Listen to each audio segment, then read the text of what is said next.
Hello everyone. आज हम लोग क्लास 11 की यूनिट 1 की बैक एक्सरसाइज करने लगे हैं केमिस्ट्री की। ठीक है, डायरेक्ट काम स्टार्ट करेंगे। 1.1 का क्वेश्चन है हमारे पास। कैलकुलेट करना हमें मोलर मास। ठीक है, मोलर मास को सिंपलेस्ट टर्म में मैं बताऊं क्या होता है। तो 1 ग्राम ऑफ सब्सटेंस में कितने मोल प्रेजेंट हैं अगर निकालना है उसको हम क्या कहते हैं, मोलर मास। ठीक है, सबसे पहले निकालना किसका है, हमें H2O का। निकालते कैसे हैं, जो बेस नंबर होता है इसको मल्टीप्लाई कर देते हैं atomic mass of that particular element. ठीक है, atomic mass of hydrogen plus atomic mass of, अब मैं AM से डिनोट करूँगी एटॉमिक मास को, बार बार रिपीट नहीं करूँगी, ऑफ ऑक्सीजन। ठीक है, अब एटॉमिक मास हमें मैम कब तक, कहाँ तक, किस नंबर तक लर्न रखने हैं, तो वो रखने हैं 30 तक। फर्स्ट 30 एलिमेंट्स के एटॉमिक मास आपको पता होने चाहिए, तभी ये इजी क्वेश्चंस आपके लिए इजी रहेंगे। वरना ये पर्टिकुलर डिजिट्स ना लर्न होने के कारण आप सिंपली जो सबसे इजीली स्कोर कर सकते हैं मार्क्स उनको भी गवा देंगे। ठीक है, तो ये कैसे निकालेंगे, 2 into atomic mass of hydrogen कितना होता है, 1.0084 होता है टू बी वेरी प्रिसाइज। आप 1.00 भी याद रख सकते हैं, up to 2 decimal digits it is fine. ठीक है, एटॉमिक मास ऑफ ऑक्सीजन क्या होता है, 16.00। ठीक है, क्या अगर हम डिजिट्स को ऐसे लिखते हैं या कोई सिंबल भी यूज़ करते हैं, हम सिंबल यूज़ करते हैं जिसको हम कहते हैं यू या AMU भी कहते हैं इसे, और क्या कहते हैं बताएं आप, सोचे जरा। इसको हम कहते हैं यूनिफाइड मास। इसको मल्टीप्लाई कर लेंगे, हमारे पास वैल्यू आ जाएगी 2.016 प्लस 16.00। ठीक है, आप कहेंगे मैम 168 तो 4 तक है, आगे क्या होगा, तो ये हो जाएगा 8। 2 डेसिमल डिजिट्स तक भी सफिशिएंट है। इसको ऐड करेंगे, 16 प्लस 2 18.016 लिखें, या इसको अपने आप ही दिमाग में कैलकुलेट करके क्या लिख दें, 18.02 U, या फिर यूनिफाइड मास। ये है हमारे पास इसका आंसर। ठीक है, अब सेकंड निकाला है हमें CO2 का। वेरी कॉमन कार्बन डाइऑक्साइड है। ठीक है, सिमिलर फॉर्मूला होगा, कोई बेस यूनिट नहीं है, तो 1 into atomic mass of carbon plus 2 into atomic mass of oxygen. आप ये एब्रीवेटेड फॉर्म्स AM मत लिखिएगा, आपके मार्क्स कट जाएंगे। आप NCERT में, टेस्ट में, बोर्ड्स में कहीं पे भी लिखें तो आप पूरा लिखें एटॉमिक मास। तो यहाँ पे क्या आ जाएगा, एटॉमिक मास ऑफ कार्बन क्या होता है, 12 होता है, 0.01 होता है, प्लस ऑक्सीजन का भी हमने देखा कितना होता है, 16 होता है, 16.00, और कितने हैं, 2 है, इंटू कर देंगे तो हो जाएगा 12.01 प्लस 32। इनको एडिशन में हम कर देंगे तो ये क्या हो जाएगा, 44.01 U। ये U लगाना बहुत ज़रूरी है। सिंबल न्यूमेरिकल्स में ये जो हमारी यूनिट्स होती हैं उनको सिग्निफाई करना, मेंशन करना काफ़ी इंपॉर्टेंट होता है। ये यूनिफाइड मास है। थर्ड हमें निकालना है मीथेन का। ठीक है, अब इसी तरीके से हम मॉलिक्यूल्स की नेमिंग भी सीखते जाने साथ के साथ। इसे हम क्या कहते हैं, मीथेन कहते हैं। फॉर्मूला इजी है, जो भी उसका बेस नंबर उससे मल्टीप्लाई कर देंगे एटॉमिक मास को, तो 1 into atomic mass of carbon plus में 4 into atomic mass of hydrogen. Okay, तो कार्बन का कितना होता है अभी ऊपर ही देखा हमने, 1 इंटू 12.01। हाइड्रोजन का भी ऊपर हमने मेंशन करा था, 4 इंटू 1.0084। बहुत कॉम्प्लेक्स हो जाएगा तो हम 2 डिजिट्स तक ही रखेंगे इसको, तो ये हो जाएगा 12.01 प्लस में 4.00, तो ये कितना आ जाएगा, 16.01 U, और unified mass is the answer. Okay, तो हमने ये वाला पार्ट कंप्लीट कर लिया है। नेक्स्ट देखते हैं हमें क्या निकालना है, मास परसेंट। सबसे पहले हम न्यूमेरिकल के लिए लिखेंगे 1.2 में हमें क्या कैलकुलेट करना है, मास परसेंट। ठीक है, अब मास परसेंट का फॉर्मूला क्या होता है, सबसे पहले तो वो पता होना चाहिए, तभी हमें पता चलेगा कि हमें क्या निकालना है। उससे पहले मास परसेंट निकालना किसका है, ऑफ व्हाट, ऑफ Na2SO4। इसको हम क्या कहते हैं, सोडियम सल्फेट। क्या कहते हैं, सोडियम सल्फेट। ये कैसे है, यहाँ पे 2 क्यों आया है, यहाँ पे 4 कैसे है, कि Na होता है पॉजिटिव SO4 होता है 2 नेगेटिव, चार्जेस इंटरचेंज हो जाते हैं, Na2 1 था, SO4 एज इट इज रह गया। मास परसेंट का फॉर्मूला क्या होता है, तो मास परसेंट दोबारा लिखेंगे, परसेंट के लिए सिंबल यूज़ कर लेंगे। आपने abbreviated forms again I am mentioning नहीं यूज़ करनी है। तो मास परसेंटेज होती है mass of that element in the compound divided by molar mass of compound. ठीक है, तो सबसे पहले तो मोलर मास ऑफ कंपाउंड निकालेंगे। तो मोलर मास हम कैसे निकालते हैं, मोलर मास निकालना है सबसे पहले किसका, Na2SO4, इसका मतलब 2 टाइम्स सोडियम का, ठीक है, प्लस में सल्फर का, प्लस में 4 टाइम्स ऑक्सीजन का। सोडियम का कितना होता है 2 टाइम्स 23.0, प्लस सल्फर का कितना होता है 32.0, प्लस ऑक्सीजन का कितना होता है 4 × 16.0। अगर हम इनको ऐड कर लेंगे तो हमारे पास क्या आ जाएगा 142.0। ठीक है, ये इसके आगे क्या लगाना ज़रूरी है, U, दैट इज़ यूनिफाइड मास।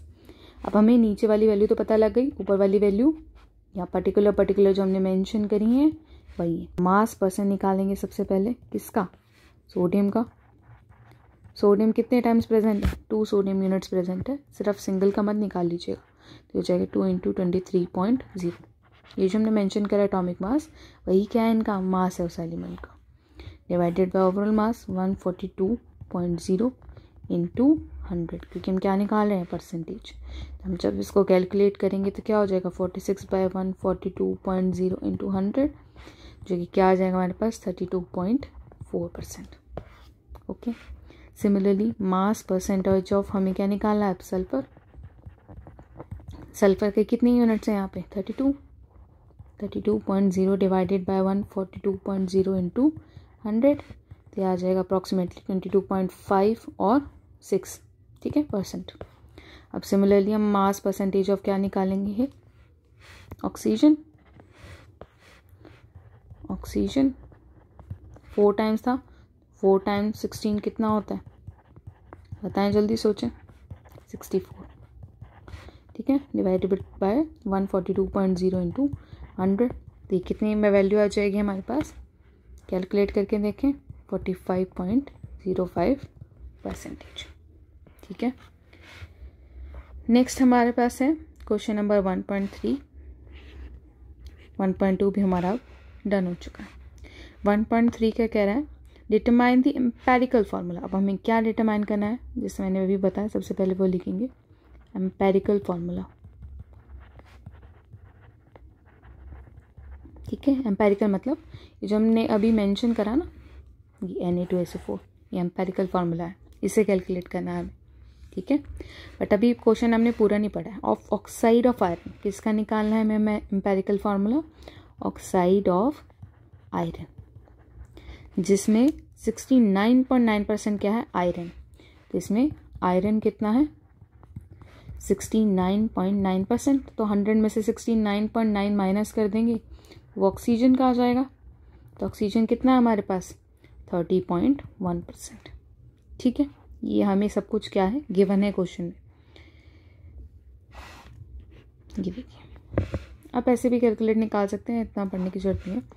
तो हमें फॉर्मूला निकालना है, तो अब अगेन हम क्या करेंगे, रिलेटिव मोल्स निकालेंगे।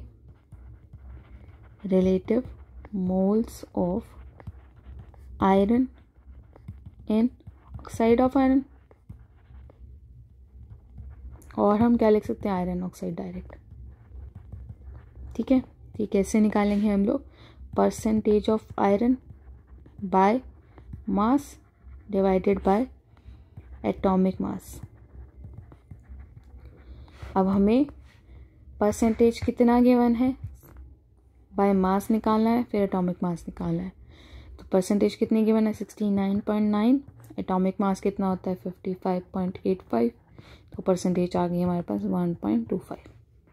ठीक है, ये रिलेटिव मोल्स हैं, क्या है हमारे पास रिलेटिव मोल्स।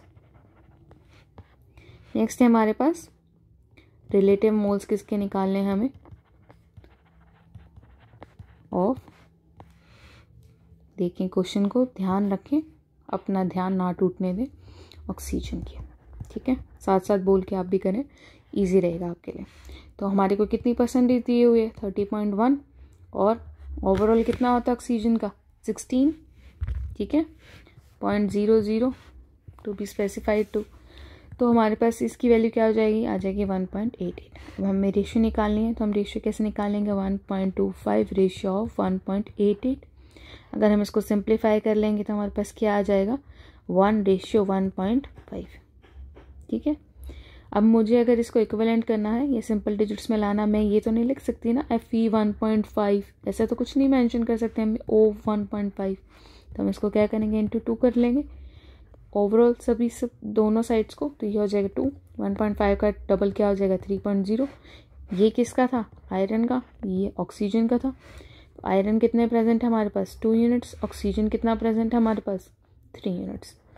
तो ये आ गया हमारे पास एम्पेरिकल फॉर्मूला। ठीक है, अब नेक्स्ट क्वेश्चन देखेंगे 1.4। 1.3 हमने कर लिया, अभी 1.4 हमने नहीं करा। देखेंगे क्या निकालना, क्या है, कैलकुलेट निकालनी है amount of CO2 that could be produce. जब 3 कंडीशंस हमारे पास, फर्स्ट कंडीशन क्या है, 1 मोल ऑफ कार्बन बर्न हो रहा है एयर के अंदर, 1 मोल का ऑफ कार्बन बर्न हो रहा है 16 ग्राम ऑफ डाइऑक्सीजन के साथ। ठीक है, 2 मोल्स ऑफ कार्बन बर्न हो रहे हैं 16 ग्राम ऑफ डाइऑक्सीजन के साथ। तो कैलकुलेट क्या करना है हमें, अमाउंट ऑफ CO2। ठीक है, सबसे पहले फर्स्ट नॉर्मल एयर में कार्बन को बर्न कर रहे हैं, 1 मोल कार्बन को, एयर का मतलब क्या होता है ऑक्सीजन, तो क्या बनाएगा CO2। तो इसका मतलब 1 मोल ऑफ कार्बन लग रहा है, 1 मोल ऑफ ऑक्सीजन लग रहा है, क्या बनाने के लिए, 1 मोल ऑफ CO2। ठीक है, अब इसका मोल मतलब मॉलिक्यूलर मास, मॉलिक्यूलर मास निकालेंगे तो कैसे आ जाएगा हमारे पास मोलर मास, 1 मोल मतलब मोलर मास। मोलर मास कैसे निकालेंगे, बेस यूनिट को इसके एटॉमिक मास से मल्टीप्लाई कर देंगे, तो 2 × 16.00। यहाँ पे भी यही करेंगे, कार्बन का कितना होता है 12.01 प्लस में 2 × 16.00, तो ये हमारे पास आ जाएगा 32 ग्राम, और ये हमारे पास आ जाएगा 12.01 प्लस 32.00 44.01 ग्राम। ठीक है, या फिर सिर्फ 44 ग्राम लिख सकते हैं हम लोग। तो 22 कन्वीनियंस के लिए 0 ही कर लेते हैं इसको। ठीक है, 32 ग्राम से हमारे क्या बन रहा है, 44 ग्राम बन रहा है। ये सॉल्व हो गई हमारी फर्स्ट इक्वेशन। सेकंड क्या पूछ रहा है, 1 मोल ऑफ कार्बन है हमारे पास। ठीक है, बर्न कितने में हो रहा है, अब ऑक्सीजन भी 1 मोल ही यूज़ हो रहा है, बट ग्राम हमें चाहिए कितने हैं कंप्लीट कंबशन के लिए, 32 ग्राम। अवेलेबल कितने हैं अकॉर्डिंग टू सेकेंड इक्वेशन, 16 ग्राम। ठीक है, अगर ये लिमिटिंग एजेंट हो जाएगा ना, हाफ ही प्रेजेंट है, जितना चाहिए 32 चाहिए था, 32 का हाफ 16 प्रेजेंट है, तो CO2 भी तो हाफ मोल ही बनेगी फिर। तो ये कितनी वॉल्यूम बनेगी, 44 बननी चाहिए थी, हाफ प्रेजेंट होती है हाफ बनेगी, मतलब 22 ग्राम बनेगी। इसको आपने एक स्टेटमेंट की फॉर्म में लिख देना है। थर्ड हमारे पास क्या है, कार्बन 2 मोल प्रेजेंट है, ऑक्सीजन हमारे पास 16 ग्राम है। ठीक है, और CO2 हमारे पास क्या है, कितना बनेगा, ये हमें निकालना है। अब देखिए, यहाँ तो 2 मोल हो, 1 मोल हो, कोई फ़र्क नहीं पड़ता, यहाँ तो 1 ही मोल यूज़ हो रहा है ना, ऑक्सीजन का 1 ही मोल यूज़ हो रहा है।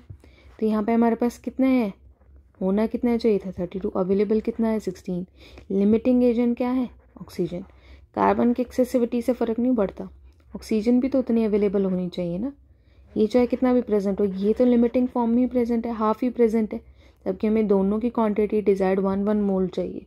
ये ट्वाइस द अमाउंट प्रेजेंट है, ये हाफ द अमाउंट प्रेजेंट है।